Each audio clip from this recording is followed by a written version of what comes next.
Welcome back to my channel. ನಾನು ನಿಮ್ಮ ಪ್ರೀತಿಯ ಮೀಗನ. ಮಾವಿನಕಾಯಿ ಅಂದರೆ ಯಾರಿಗೆಲ್ಲ ಇಷ್ಟ ಇಲ್ಲ ಹೇಳಿ, ಅದರಲ್ಲೂ ಮಾವಿನಕಾಯಿ ರೆಸಿಪೀಸ್ ಅಂತೂ ಎಲ್ಲರಿಗೂ ಇಷ್ಟ ಆಗುತ್ತೆ. ಇವತ್ತು ನಾವು ಮಾವಿನಕಾಯಿ ಉಪಯೋಗಿಸಿ ಹೇಗೆ ಪುಳಿಯೋಗರೆ ಮಾಡೋದು ಅಂತ ನೋಡೋಣ ಬನ್ನಿ. ಮೊದಲಿಗೆ ಪುಳಿಯೋಗರೆ ಮಾಡೋದಕ್ಕೆ ಪುಡಿ ಮಾಡ್ಕೊಳ್ಳೋಣ. ಅದು ಹೇಗೆ ಮಾಡೋದು ಅಂತ ನೋಡೋಣ ಬನ್ನಿ. ಒಂದು ಪ್ಯಾನ್ಗೆ 2 ಸ್ಪೂನ್ ಧನಿಯಾ ಹಾಕ್ಕೊಳ್ತಾ ಇದ್ದೀನಿ. ಅದಾದಮೇಲೆ 2 ಸ್ಪೂನ್ ಜೀರಿಗೆ ಹಾಕ್ಕೊಳ್ತಾ ಇದ್ದೀನಿ. ಹಾಗೆ 1 ಸ್ಪೂನ್ ಮೆಣಸು ಹಾಕ್ಕೊಳ್ತಾ ಇದ್ದೀನಿ. ಹಾಗೆ ಅರ್ಧ ಸ್ಪೂನ್ ಮೆಂತ್ಯ, 2 ಸ್ಪೂನ್ ಸಾಸಿವೆ ಹಾಕ್ಕೊಂಡು ಬಾಡಿಸ್ಕೊಳ್ತಾ ಇದ್ದೀನಿ. ಈಗ 5ರಿಂದ 6 ಬ್ಯಾಡಗೆ ಮೆಣಸಿನ್ಕಾಯಿ ಹಾಗೆ 4 ಖಾರದ ಮೆಣಸಿನ್ಕಾಯಿ ಹಾಕ್ಕೊಳ್ತಾ ಇದ್ದೀನಿ. ಹಾಕಿ ಬಾಡಿಸ್ಕೊಳ್ತಾ ಇದ್ದೀನಿ. ಹಾಗೆ 2 ಸ್ಪೂನ್ ಬಿಳಿ ಎಳ್ಳು ಹಾಕ್ಕೊಳ್ತಾ ಇದ್ದೀನಿ. ಹಾಗೆ ಒಣ ಕೊಬ್ಬರಿ ಹಾಕ್ಕೊಳ್ತಾ ಇದ್ದೀನಿ 2 ಸ್ಪೂನು. ಬಾಡಿಸ್ಕೊಳ್ತಾ ಇದ್ದೀನಿ. ನೋಡಿ ಈಗ ಆಗಿದೆ. ಈಗ ಜಾರಿಗೆ ಫ್ರೈ ಮಾಡ್ಕೊಂಡಿರೋದನ್ನ ಹಾಕಿ ಪುಡಿ ಮಾಡ್ಕೊಳ್ತಾ ಇದ್ದೀನಿ. ತರಿಯಾಗಿರಬೇಕು, ನೀರು ಹಾಕ್ಕೊಳ್ಬಾರ್ದು. ನೋಡಿ ಈ ರೀತಿ ಪುಡಿಯಾಗಿರಬೇಕು. ಈಗ ಅದೇ ಜಾರಿಗೆ ಒಂದು ಕಂಪ್ಲೀಟ್ ಮಾವಿನಕಾಯಿ ಹಾಕ್ಕೊಳ್ತಾ ಇದ್ದೀನಿ. ನೋಡಿ ಸಿಪ್ಪೆ ತೆಗೆದಿಲ್ಲ, ಹಾಗೆ ಹಾಕ್ಕೊಂಡಿದ್ದೀನಿ. ನೀರು ಹಾಕ್ಕೊಳ್ಬಾರ್ದು, ಹಂಗೆ ರುಬ್ಕೊಳ್ಬೇಕು. ಅದು ತರಿಯಾಗಿರಬೇಕು. ನೋಡಿ ಈ ರೀತಿ ಈಗ ಆಗಿದೆ. ಈಗ ಒಂದು ಪ್ಯಾನ್ಗೆ ಎಣ್ಣೆ ಹಾಕ್ಕೊಳ್ತಾ ಇದ್ದೀನಿ. ಎಣ್ಣೆ ಸ್ವಲ್ಪ ಕಾಯ್ದ ಮೇಲೆ ಸಾಸಿವೆ ಹಾಕ್ಕೊಳ್ತಾ ಇದ್ದೀನಿ. ಸಾಸಿವೆ ಸ್ವಲ್ಪ ಚಿಟಪಟ ಅಂದಮೇಲೆ ಒಂದು ಸ್ವಲ್ಪ ಉದ್ದಿನಬೇಳೆ ಹಾಕ್ಕೊಳ್ತಾ ಇದ್ದೀನಿ. ಹಾಗೆ ಕಡಲೆಬೇಳೆ ಹಾಕ್ಕೊಳ್ತಾ ಇದ್ದೀನಿ. ಈಗ ಒಂದು 2ರಿಂದ 3 ಒಣ ಮೆಣಸಿನ್ಕಾಯಿ ಹಾಕ್ಕೊಳ್ತಾ ಇದ್ದೀನಿ. ಹಾಗೆ ಕಡಲೆಬೀಜ ಹಾಕ್ಕೊಳ್ತಾ ಇದ್ದೀನಿ. ನಿಮ್ಗೆ ಎಷ್ಟು ಬೇಕೋ ಅಷ್ಟು ಕಡಲೆಬೀಜ ಹಾಕ್ಕೊಳ್ಬೋದು. ಇದು ನೋಡಿ ಫ್ರೈ ಆಗ್ತಾಯಿದೆ. ಗೋಲ್ಡನ್ ಕಲರ್ ಬರೋವರೆಗೂ ಬಾಡಿಸ್ಕೊಳ್ಬೇಕು. ನೋಡಿ ಈ ರೀತಿ ಗೋಲ್ಡನ್ ಕಲರ್ ಬರ್ತಾಯಿದೆ.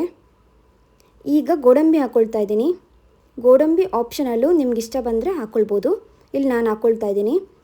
ಈಗ ಕರಿಬೇವು ಹಾಕ್ಕೊಳ್ತಾ ಇದ್ದೀನಿ. ಹಾಕಿ ಬಾಡಿಸ್ಕೊಳ್ತಾ ಇದ್ದೀನಿ. ನೋಡಿ ಈ ರೀತಿ ಕಲರ್ ಚೇಂಜ್ ಆಗ್ತಿದೆ. ನೋಡಿ ಈ ರೀತಿ ಬಾಡಿಸ್ಕೊಳ್ತಾ ಇದ್ದೀನಿ. ಈಗ ರುಬ್ಕೊಂಡಿರ್ತೀವಲ್ಲ ಪೇಸ್ಟು, ಅದನ್ನ ಹಾಕ್ಕೊಳ್ತಾ ಇದ್ದೀನಿ. ಮಾವಿನಕಾಯಿ ಪೇಸ್ಟು ಹಾಕಿ ಎಣ್ಣೆ ಬಿಡೋವರೆಗೂ ಬಾಡಿಸ್ಕೊಳ್ತಾ ಇದ್ದೀನಿ. ನೋಡಿ ಈ ರೀತಿ. ನೋಡಿ ಈಗ ಎಣ್ಣೆ ಬಿಟ್ಟಿದೆ.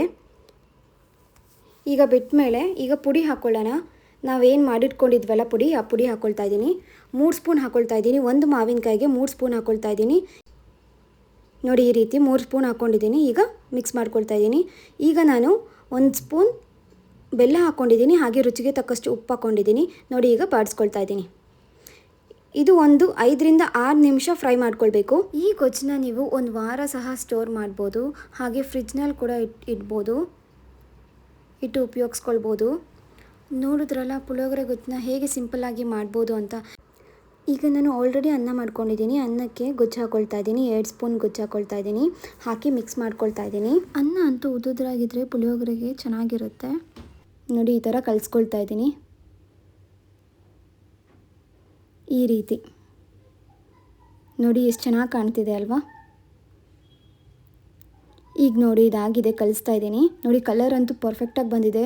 ಇದಕ್ಕೇನು ನಾವೇನು ಯೂಸ್ ಮಾಡ್ತಿಲ್ಲ, ಬರೀ ಬ್ಯಾಡಗೆ ಮೆಣಸಿನ್ಕಾಯಿ ಯೂಸ್ ಮಾಡಿನೇ ಇಷ್ಟು ಚೆನ್ನಾಗಿ ಕಲರ್ ಬಂದಿದೆ. ಈಗ ನಾನು ಕಡಲೆಬೀಜ ಕಡ್ದಿರೋದು ನಮ್ಮ ಮನೇಲಿ ತುಂಬ ಇಷ್ಟಪಡ್ತಾರೆ ಮಕ್ಕಳು.